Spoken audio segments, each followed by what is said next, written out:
To get into the conversation now, remember you can be part of our conversation on our social media platforms. Our lines are open. You can call in, you can ask any question. You'd like to chip in a conversation, an opinion, feedback. We'd like to hear from you. It's about the dynamics within the family setup and the rise of the single parent in the country, and mainly those who are single moms in the country. And joining me for that discussion is Eva Oguna, who's a single mom, and Soline Akoth, who's also a single mom. Thank you so much, ladies, for joining us for this conversation this morning. And you know, the statistics just shows how much the rate of single moms is rising in the country at this point. So there's a lot of dynamics playing into this, rates and this statistics. So I'll start with you, Eva. Maybe just give us a glimpse into how long you've been a single mom, and if you can, how did this happen? Thank you so much. As you said, I'm Eva. I'm a single mom of 4, 3 young men and 1 girl. I've been a single mom for the past 9 years now. Yeah. For the past 9 years. Yeah. All right. And you say you have 4 children. Yeah. All right. Maybe Soline, also just to get a glimpse of your family setup. How many children do you have, and how long have you been a single mom? Thank you very much. I'm Soline. I've been single for the past 6 years. I only have 1 kid. Yes. All right.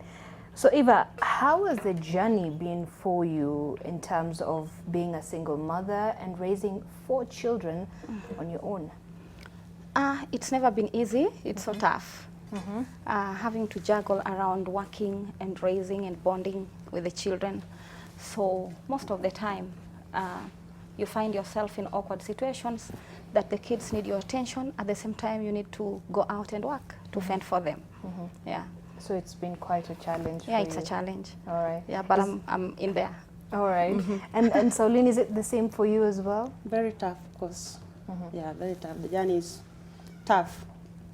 How would you describe it exactly? Okay, just take us through the process of maybe give us a glimpse into, was it a divorce maybe, and then from there, how did you start moving forward towards raising your own child?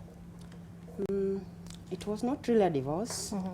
I think it was just a misunderstanding which led to some separation. All right. Then later it didn't work out again.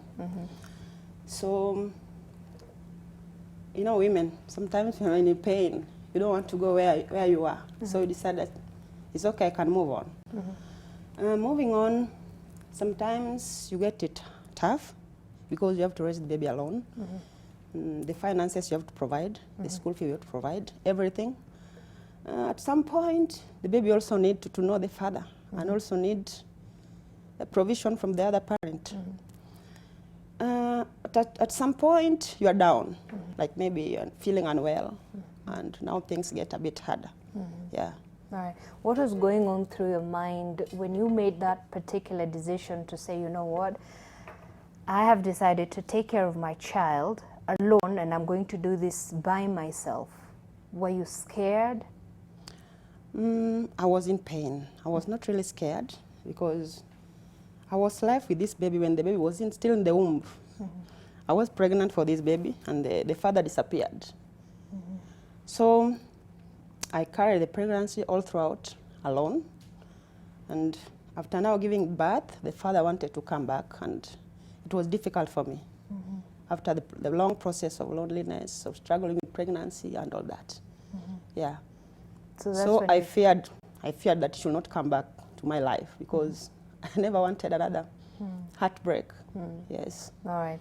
And Eva, how was it for you to, make that decision, and what led to that particular decision where you decided, 4 children, that's quite a, a lot of responsibility to make that decision and say, I'm moving forward, I'm going to be the mom to my children by myself? I really never made any decisions. Things just happened. One morning, I just wake up, I'm still married, and then the same day in the evening, I find myself single.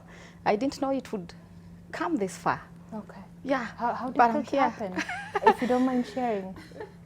It just happened. He just woke up one day, and he had packed his his clothes.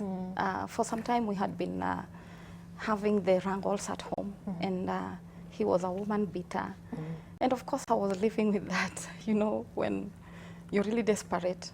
And sometimes you feel you're doing it for the kids. It's never for the kids, it's for yourself. Yeah, because the kids really don't need to live in a violent environment. They're better off in a peaceful environment. So this happens one day. He wakes up and packs his bags while I'm in the bedroom. And then I leave some time in the day to go out to get some orders. I do business. So when I come back in the evening, my house girl tells me, he's left. And then I'm like, who left? And that was it. Till today. Yeah. You laugh. You've managed to get past through all that emotions that you know that come about with a person leaving you, of course, right? Yeah. And you're able to live with yourself with that. And did you get closure, understanding why the father of your children left? I've really never understood why he left. Yeah, because I think that time the problems we were having were even smaller. We had passed through bigger problems. So the reason why he was leaving, I didn't understand till to date. Yeah, because for some reason he was jobless for about 3 years, and I was providing everything for him. And this particular time, he just decides and wakes up and leave. Yeah. Oh, wow. All right, and we'll come back to probably part of the statistics that show that a lot of men abandon their responsibility when it comes to the family setup and taking care of their children. So Sally, I'll ask you this. Why do you think there is an increase of single moms specifically in the country? Why do you think a lot of women are opting to take care of their children by themselves? I think one of the major reasons is lack of responsibility on the men's side. Because at some point you feel the man is in the house, but he cannot provide. You do everything. You pay the rent, you do the necessary things you do for yourself. So a man is just there in person, but he cannot provide for the family. So the heavy load, the heavy work towards the woman, you feel is better if you are alone with the children. And again, I think men run away because of unplanned, maybe pregnancies. Yeah, you never planned for the pregnancy. Maybe you were in a courtship, and you never planned maybe a child to come in the process. Now a child comes in, and the child has a lot of responsibility. So because this man was not prepared to raise the child, the man automatically will run away and leave you with the baby. All right. Yes. All right.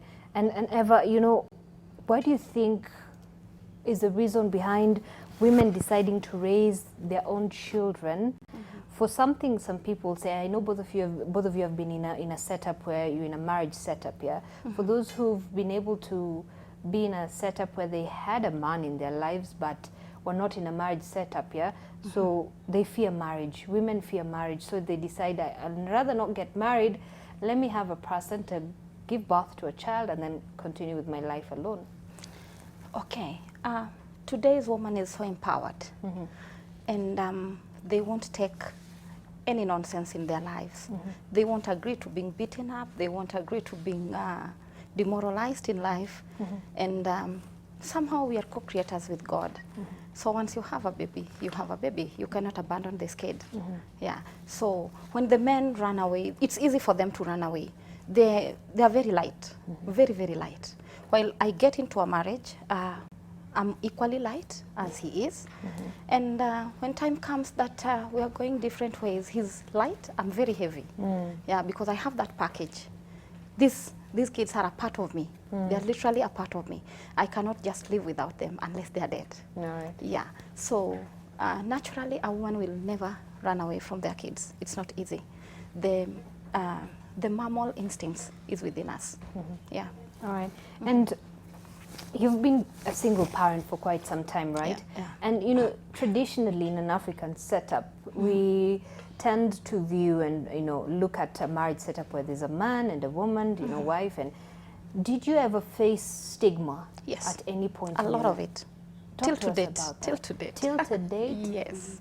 What went through during that time where people are looking at you and saying you shouldn't be a single mother?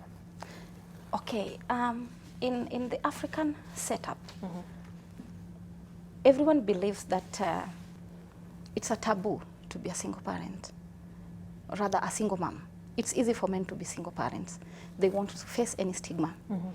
And once a woman is a single parent, the society turns against you, the men being the first of them. I thank God for one person in my life who was my dad. May he rest in peace. He's the only one who supported me.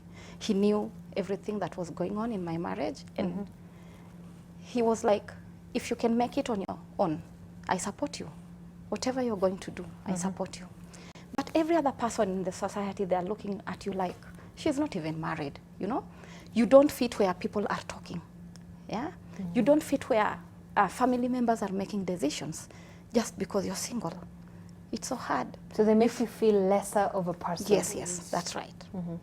Sally, is it the same for you? Have you faced stigma? Mine is so real. Okay. Mine is so real. The society, like the society considers you not to belong.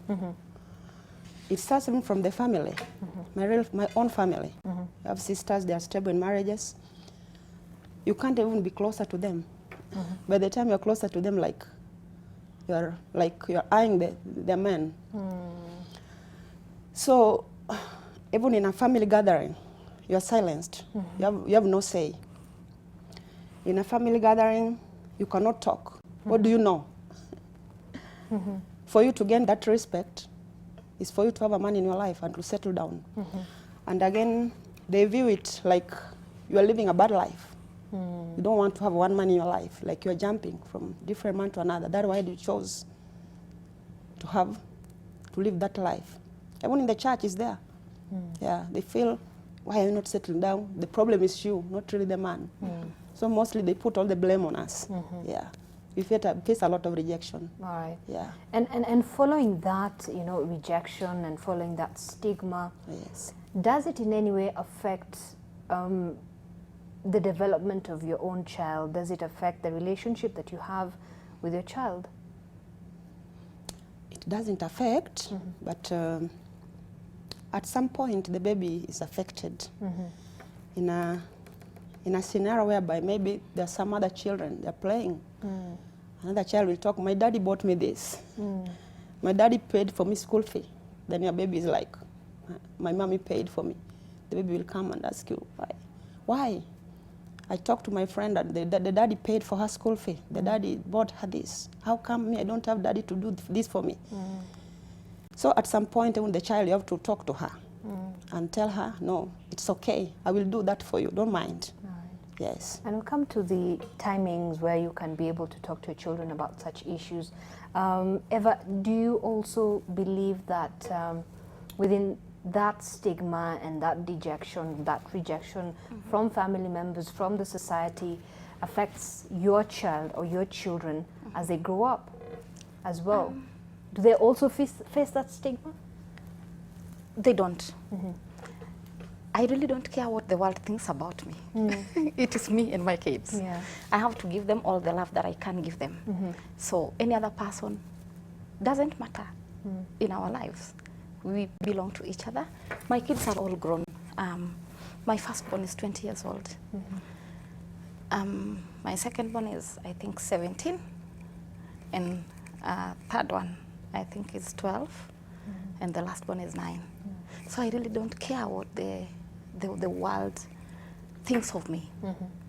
It is me and them. We are 5. And we go strong.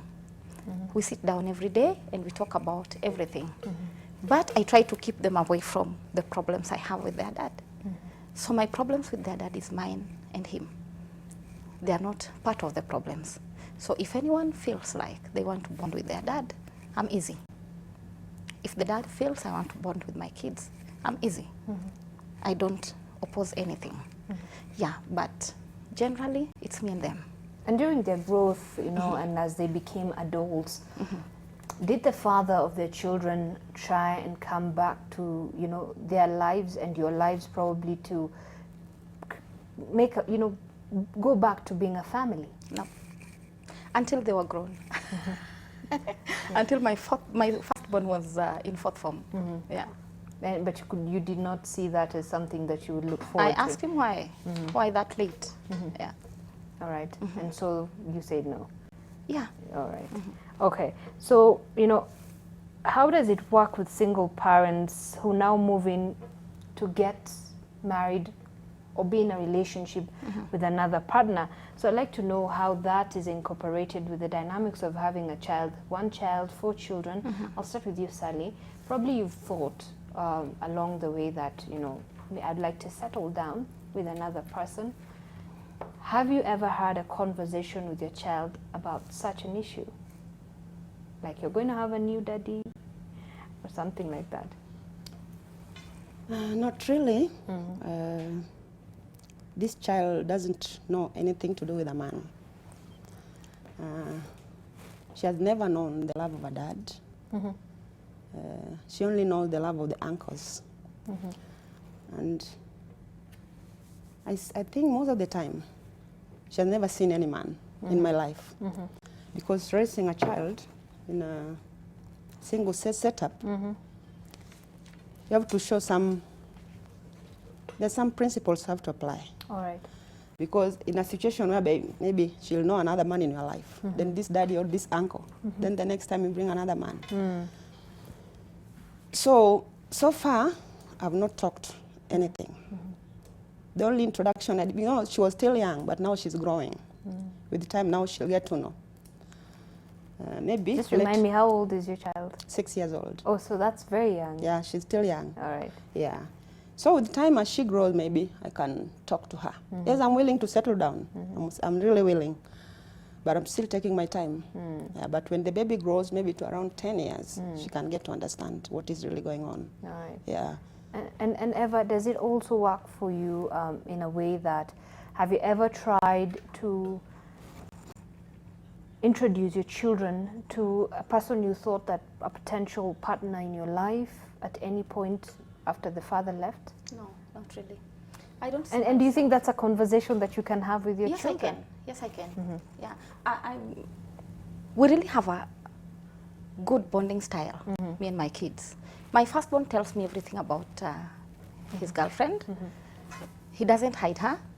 So every time he's in a relationship, he must tell mommy, and we talk about it.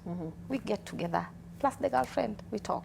So we really have that that bonding. It's really working for me with them. So if at all there would be any man, I wouldn't hesitate to tell them. Although I really don't consider getting into one. Yeah. Or wouldn't? No. Okay, so it's a choice to be a single mom, Yes, yes. independent woman, and on the same line, looking at the modern times, do you think that women are becoming more autonomous, more independent, because of financial stability, and that's why they make this decision to say, you know what, I don't need anyone in my life, and it's just me and my children? Yes, that's right. That's right? Okay, and what if that was not the case? I really don't know where we would be. But you know, in this era of mobile phones, and everyone is so aware of everything that is happening around them, we've really seen a lot of women being killed out of flawed relationships. And I think this is getting women to be very scared. Everyone is getting scared. They don't want to get into serious relationships. So they're like, I'm looking for a baby and that's it. Okay. Yeah. So look at this in a way that for a majority of those who are in a marriage setup and left with their children, they gave a number of reasons as to why they decided to make that decision, and one of those decisions was being in an abusive relationship with their significant partners. How do you think this would affect the child psychologically as they grow up? Sally? I think as the child grows up, a child can also develop the same style. Like maybe taking a negative part that men are bad, that you can never live with a man. Mommy raised me alone, there was no father figure. So I think a child can be affected in a way. Like maybe getting into a relationship can be very, very hard. Yeah, because of fear. Yeah. All right. And Eva, what is your take on the same? Do you think that children are affected psychologically from being in an abusive marriage or setup? Yeah. Initially, before I got into business, I was a teacher of the young kids. And you would clearly know the kids who are coming from violent families because they talk about it every time. And these kids, if it's a boy will want to beat up any girl he sees around. Yeah? And if it's a girl will be running away from any boy they see around. So it really affects them negatively. Yeah. So for us women, usually we say we are staying because of the kids. It's never because of the kids, it's about you. If you're so selfish that you cannot give your children peace, for you to bring up a peaceful lot, you must be in a peaceful environment. You cannot raise a real family when you're in a violent relationship. Yeah, it's really not right. You cannot allow kids to live in such an environment. All right. So any woman who is not selfish will really walk out on an abusive marriage. Yeah. All right.